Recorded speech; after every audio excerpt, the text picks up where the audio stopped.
اعوذ باللہ من الشیطان الرجیم بسم اللہ الرحمن الرحیم۔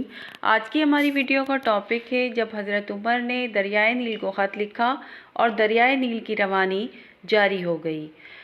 اگر ابھی تک آپ نے ہمارے چینل کو سبسکرائب نہیں کیا تو کر لیں، اس طرح میری حوصلہ افزائی ہوتی ہے۔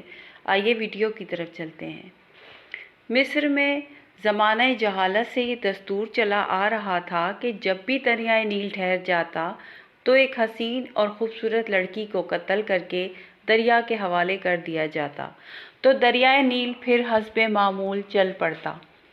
حضرت عمر رضی اللہ تعالیٰ عنہ کے دور خلافت میں جب مصر فتح ہوا اور حضرت عمر بن عاص رضی اللہ تعالیٰ عنہ وہاں کے گورنر مقرر ہوئے تو اس وقت بھی حسب معمول دریائے نیل کی روانی ختم ہو گئی اور وہ ٹھہر گیا۔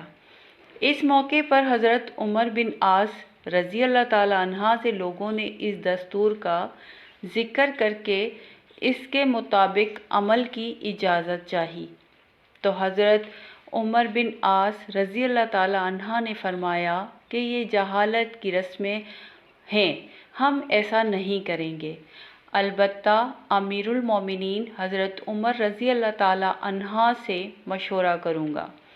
چنانچہ حضرت عمر بن عاص رضی اللہ تعالیٰ عنہ نے امیر المومنین کو خط لکھا اور اس واقعے کی پوری تفسیر بیان کر کے مشورہ چاہا۔ امیر المومنین حضرت عمر رضی اللہ تعالیٰ عنہ نے اس کے جواب میں دریائے نیل کے نام ایک چٹھی روانہ فرمائی اور حضرت عمر بن عاص رضی اللہ تعالیٰ عنہ کو لکھا کہ وہ چٹھی دریائے نیل میں ڈال دیں۔ اس چٹھی کا مضمون یہ تھا کہ اللہ کے بندے عمر کی طرف سے دریائے نیل کے نام، اما بعد اگر تو اے دریائے نیل اپنی طرف سے جاری ہوتا ہے تو مت جاری ہو، اگر اللہ واحد و قہار نے تجھ کو جاری کیا تھا تو ہم اسی سے سوال کرتے ہیں کہ وہ تجھ کو جاری کر دے۔ حضرت عمر بن عاص رضی اللہ تعالیٰ عنہ نے یہ چٹھی دریائے نیل میں ڈال دی۔ ڈالنا ہی تھا کہ دریائے نیل خوب تیزی کے ساتھ رواں دواں ہو